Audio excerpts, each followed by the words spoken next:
睫毛很长，姐姐。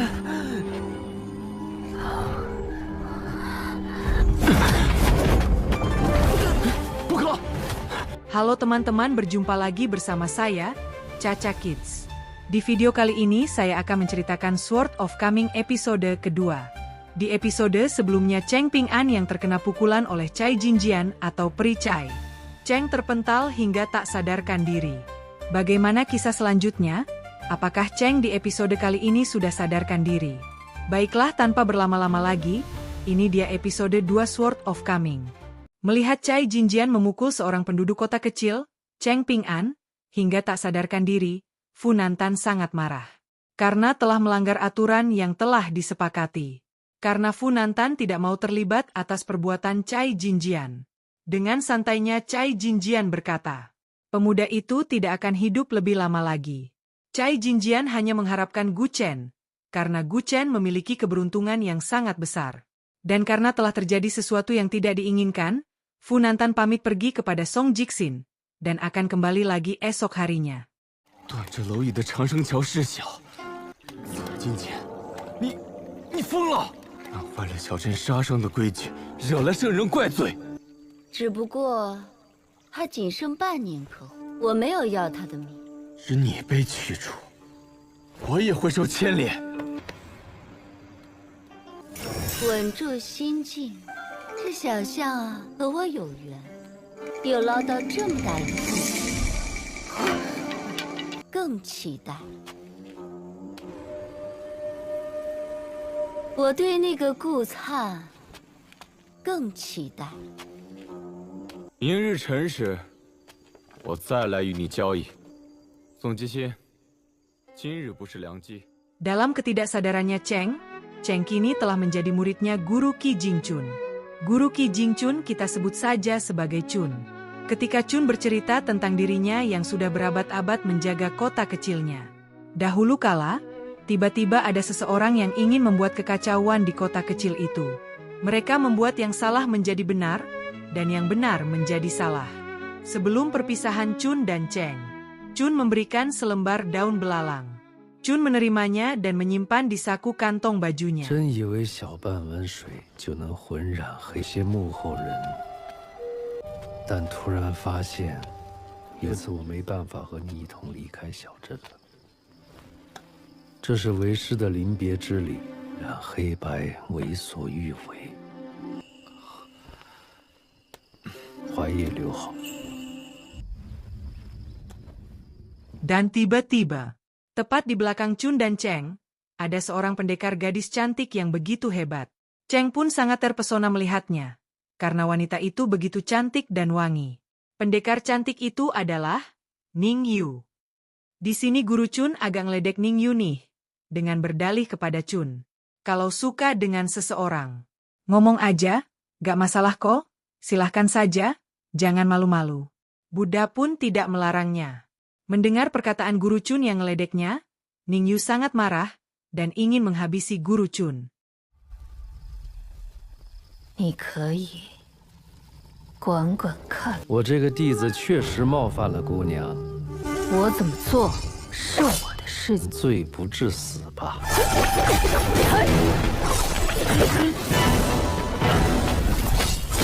兵家武道，我是匹夫撼大树。 Walaupun Guru Chun diserang habis-habisan, Guru Chun tetap tak bisa dikalahkan. Karena Guru Chun mempunyai ilmu bela diri yang sangat sakti.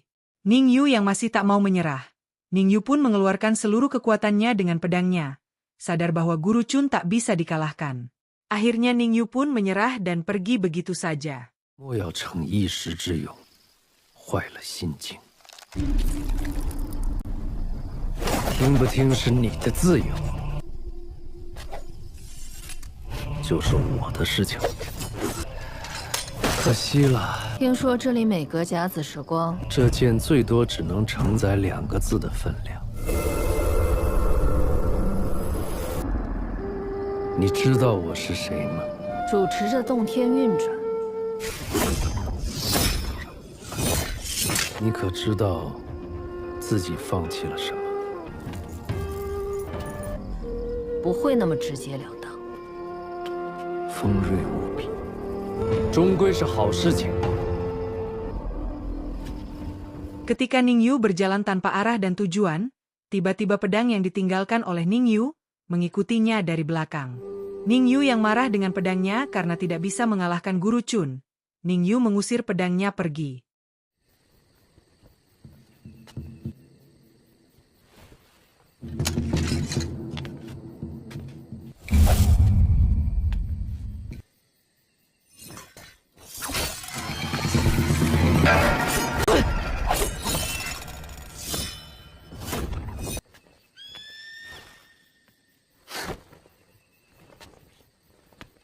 Setelah mengusir pedangnya, Ningyu terus berjalan. Dan tanpa sengaja Ningyu lewat tepat bertatapan dengan seorang yang mulia dan kakek tua. Mereka pun saling berwaspada. Dan tiba-tiba, ada seseorang yang menyerang yang mulia itu dengan pisau belati. Dengan sigap si kakek tua itu menangkap pisaunya, dan mematahkan pisaunya hanya dengan jarinya. Terang saja itu membuat si kakek tua kesal dan marah. Tak terima ada orang yang ingin mencelakakan yang mulia, si kakek tua itu pun menyerang Ningyu. Ningyu yang tidak merasa melakukannya. Terpaksa Ningyu harus menghadapi si kakek tua itu.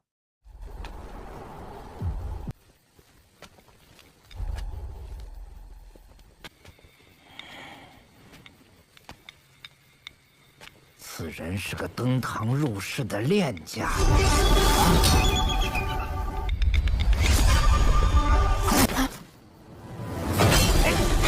不可掉以轻心，放肆！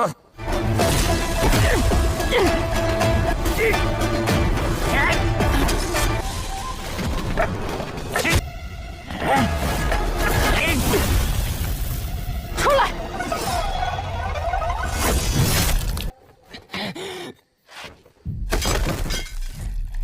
殿下，能似手飞剑，姑娘。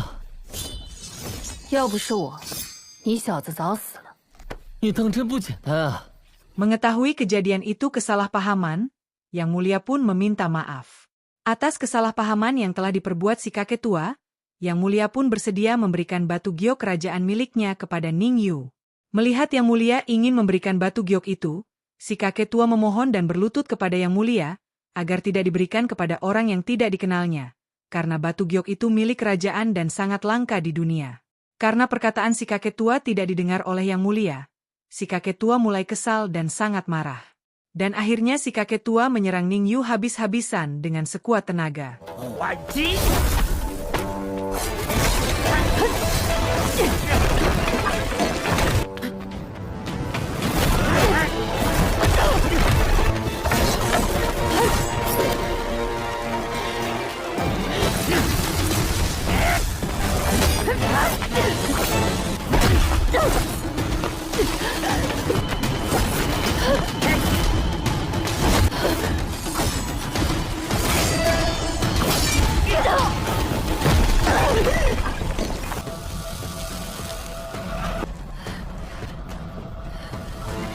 住手！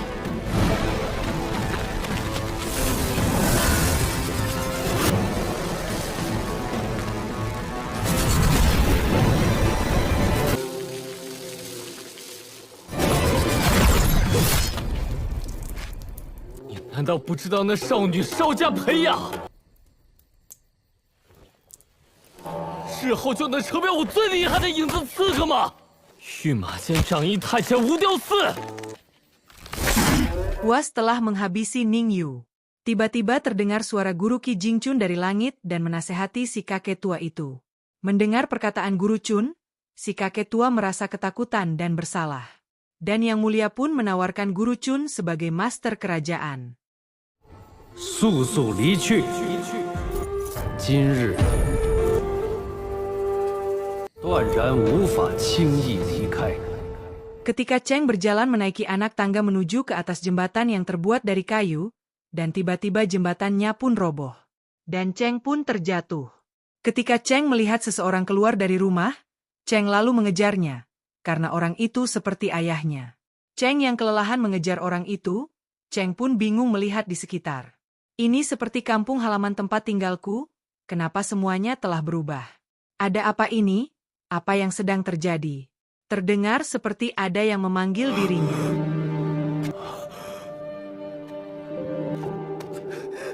以后爹不在了，我能不能？能。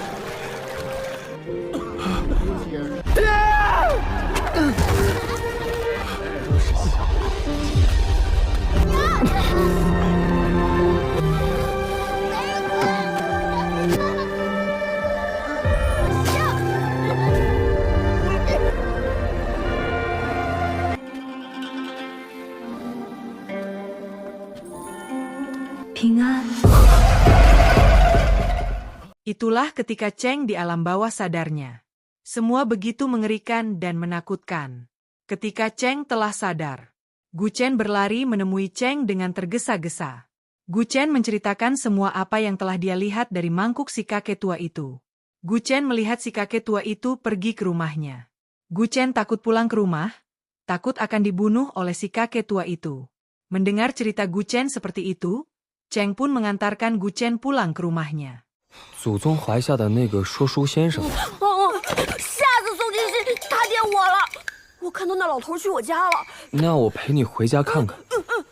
咋办呀？他不会要索我命吧？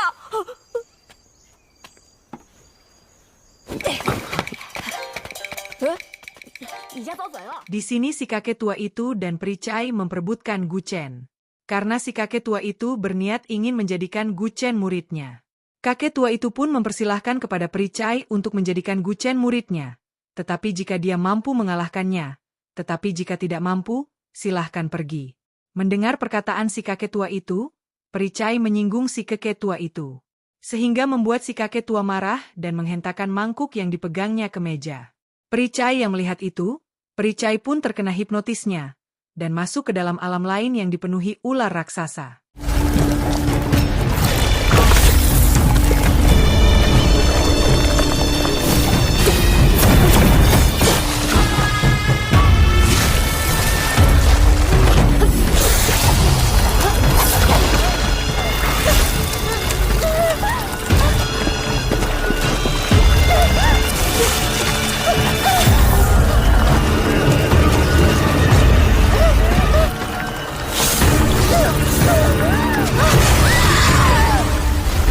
Merasakan ada hal yang aneh pada dirinya, Pericai pun pamit pergi kepada si kakek tua itu. Tak berapa lama Gu Chen dan Cheng pun datang. Di sini Gu Chen masih merasa takut ketika melihat si kakek tua itu. 自不量力， 晚辈先行告退。什么狗屁解将真君，卑鄙！ 陈平安，我怕。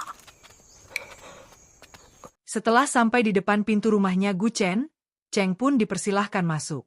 Gu Chen yang masih ketakutan, Gu Chen menutupi kepalanya dengan keranjang ayam. Entah punya siapa itu keranjang ayam. Cheng pun bertanya kepada si kakek tua itu, jika dia ingin menerimanya Gu Chen sebagai muridnya, itu harus kemauan Gu Chen sendiri. Ibu Gu Chen lalu membujuk Cheng Ping An agar Cheng tidak menghalangi Gu Chen menjadi murid si kakek tua itu. Ibu Gu Chen hanya ingin anaknya pintar seperti anak-anak lainnya.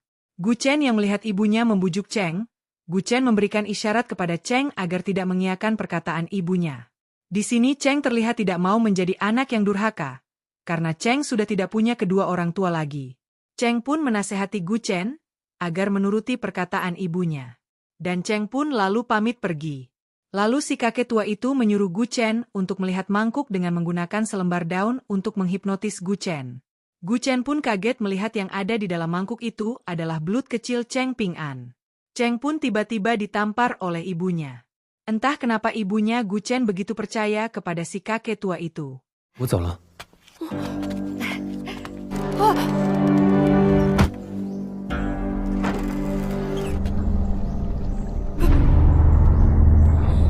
菜，过来，我去。仔细看看。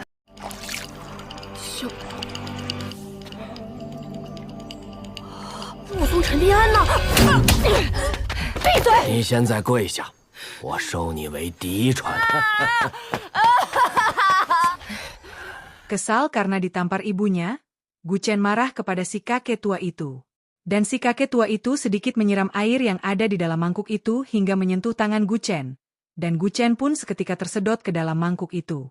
Kini Gu Chen terperangkap di dalam mangkuk si kakek tua itu, yang dipenuhi dengan siluman belut hitam. Akankah Gu Chen selamat dan bisa keluar dari mangkuk itu? Di sisi lain, si kakek tua itu menanyakan tanggal lahir dan bulan kapan Cheng Ping An dilahirkan. Karena si kakek tua itu tahu bahwa Gu Chen dan Cheng Ping An berjodoh. Maka si kakek tua itu pun berusaha untuk memutuskan jodoh antara Gu Chen dan Cheng Ping An. 5月初5生的，不吉利。原来如此，5月初5，死的可不简单呢。那孩子他爹坏了这么大的规矩，你儿子抢了人家的大机缘，